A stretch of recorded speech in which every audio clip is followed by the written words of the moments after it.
This is the Dallas Cowboys taking a step in the right direction. Jerry Jones is deciding to take control of his team and demand reinforcement in Dallas, baby. This is what this is all about. Jerry Jones don't want to be known as the money man no more. He want to be known as the guy that's going to get it done and deliver wins for his team and for his city and things like that. If y'all can't tell, this is a clear message to the players for the Cowboys that you will get shipped to the middle of nowhere if you don't get a deal done in Dallas, especially when he offering you record money, and record money is on the table because that same contract, to my understanding, was pretty much offered to Micah Parsons. But I guess Micah Parsons didn't like the way that money was offered to him.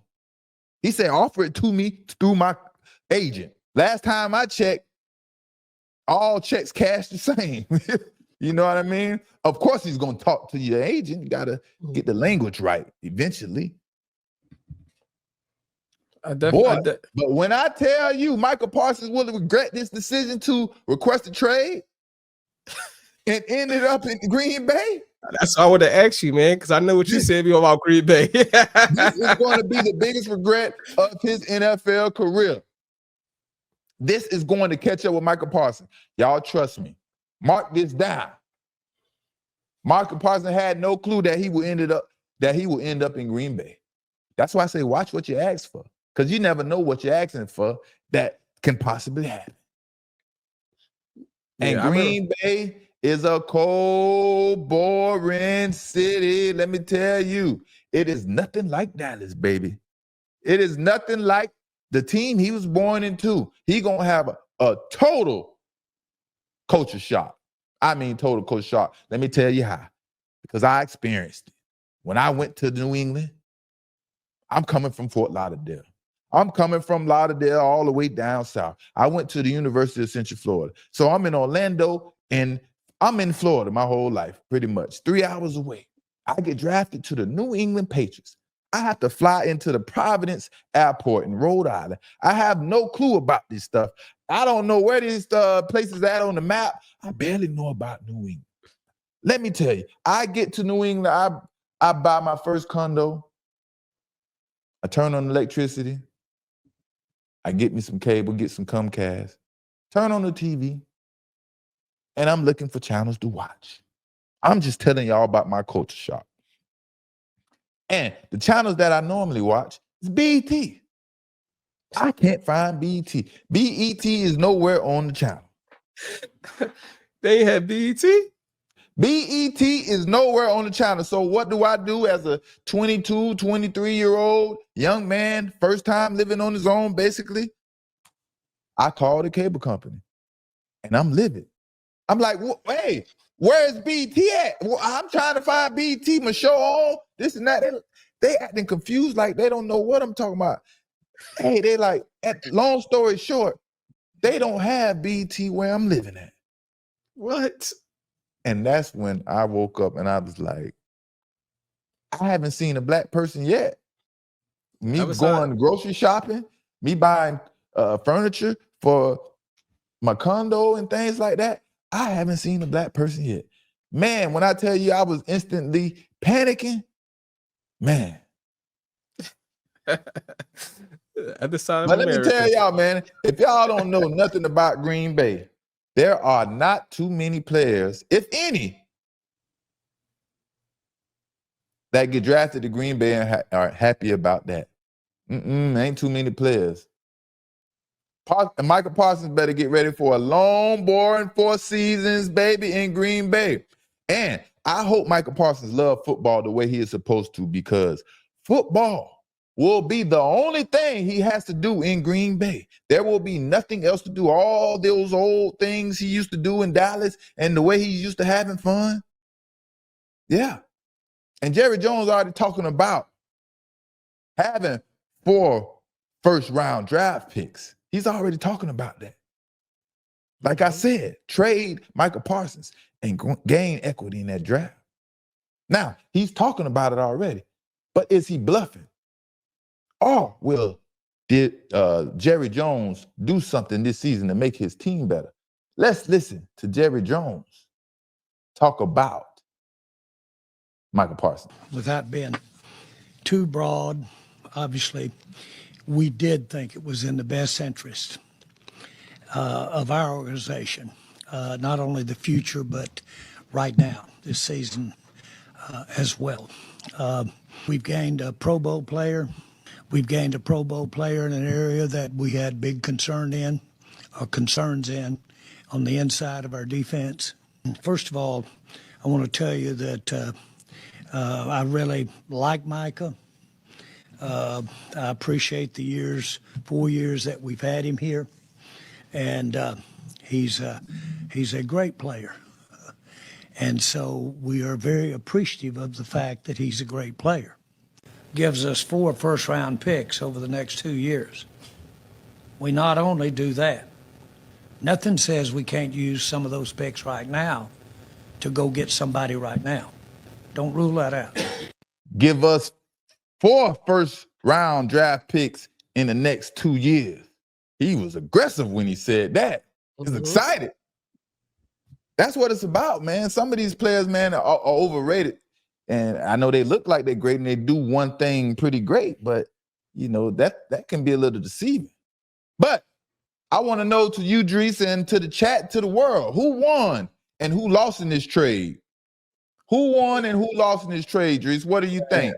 I think Cowboys actually won this trade. I'm not gonna lie, man. He honestly didn't want to give that much money. He didn't have to, and got a defensive tackle that he liked, that he feel like was gonna make a difference, and also 2 first-round picks. So I mean, he saved money and got some equity. So I feel like Dallas Cowboys did exactly what they wanted to do. And listen, hopefully they screw that up. So you think Dallas Cowboys won in this trade over Green Bay Packers? Yeah, Green Bay trying to win right now. They paid them a lot of money. They gave up the two first round picks for the next 2 years. So it's kind of like they want it now. And I don't know if they got enough power to get it right now. Well, here's my take, man. Here's my take. Who do I think won in this trade out of Green Bay Packers and the Dallas Cowboys? And to me, there is no losers in this trade. Both teams won in this trade to me. This is why, right? Green Bay wins because they are adding to a much improved defense from over the years. You know, Green Bay is known for being horrible on defense, right? They was already ranked 5th in total defense from last season, right? So Micah is just adding on to that, right? As of right now, he's an outstanding player, and he's going to fill in a role that is lacking production. Now, I think this is where we get it twisted at with Micah Parsons. How great of a player is he? You know, I don't think Micah is that awesome of a stud player where he's doing crazy things, right?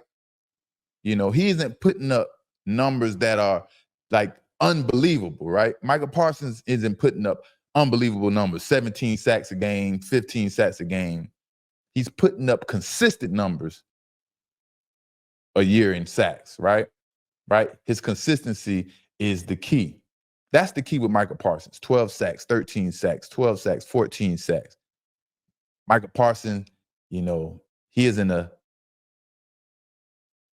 more consistent than anything. And at the end of the day, I always have to bring this up. Back in the days, they had 16 games to accomplish these goals. He has 17 games to accomplish what people were doing in 16 games back in the days. But that's the name of the game. So we got to go with the flow, you know, 17 games to accomplish what he's accomplishing. And I don't like the Packers. You know, one thing I don't like for the Packers is that they had to lose the 2 first-round picks to get Micah Parsons. But at the same time, it's showing that the Green Bay Packers, they want to win right now. And based on the numbers, based on their offense, based on their defense, this can be a key part to helping them win right now. Will it happen? Can they win the division, the NFC, what are they, the NFC South or whatever they are? I don't know. If the Lions, can they beat the Lions? I don't know, you know. But like I said, they went the Packers went for the position that they are lacking in the most. And they went for a very impactful player to add and boost that defense. So that is a huge add to that defense, man. Last season, I can't think of the outside linebacker name. The highest sack total was like 7.5 sacks per game. With Micah Parsons there, that easily grows to 10. Micah Parsons draws a lot of attention, and he runs the quarterback out of the pocket, pressuring him a lot of times, and that ends up in the hands of the freebie sacks for other defensive linemen at the end of the day. Right. Now, that was why the Packers win, right? Now, the Cowboys win because it's time to rebuild, man. It is time to rebuild for the Dallas Cowboys. The Dallas Cowboys aren't winning no time soon. I know it sounds good and they feel like they can. The Dallas Cowboys aren't achieving any, especially, like I said before, with the Philadelphia Eagles and the Washington Commanders in this division, right? It's time to rebuild, and get some very productive players, to replace Micah Parsons in the first round. Same way you went out there and got Micah Parsons and CeeDee Lamb. Now he has 4 opportunities in the next 2 years to get 2 Micah Parsons and 2 CeeDee Lambs.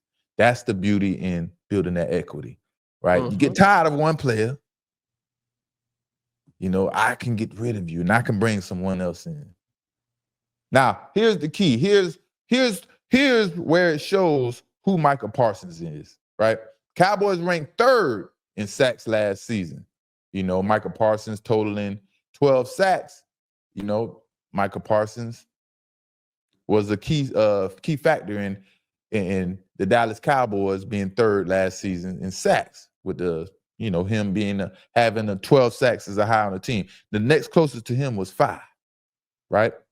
I see the Cowboys taking a step back in the sack department, right? Because Micah Parsons is gone. They may take one step back in the sack department, but maybe they will be more consistent defending the run without Micah Parsons running up the field trying to get those sacks. And that's the difference. Defensive ends, they run up the field when their specialty is sacks, to get sacks. And that opens up a big gap, a big hole for running backs to run in. Yep. He a smaller DN, so that's what he did. He used his speed to go around these tackles to get these sacks, and that opened up all the big holes. So that was a big thing that people did, just run at him. If you want to get some yards, go run right at him. Right. You made a good point. He's a smaller, explosive DN, so he's not holding up gaps like that too strong and too long. You know what I mean? And the one thing people don't see from the outside looking in, like fans and things like that, defense ends like Micah Parsons are a liability against the run because they sacrifice so much for those sacks. And like I say, y'all don't see that. The fans don't see that. They don't see those plays that are bad plays that we see in defense by a defensive end like Micah Parsons, when there are big old gaps and the running back is running and just has free will. And they expecting me to make the tackle. And I'm 180 pounds. The running back is 220 pounds, squatting 750 pounds. Full speed at me without even being touched. And now I'm in trouble and I can't tackle because my defensive end wants to run up the field and it's 1st down and 10. And we know it's a run play. That's the things you got to watch out for, these entitled superstars.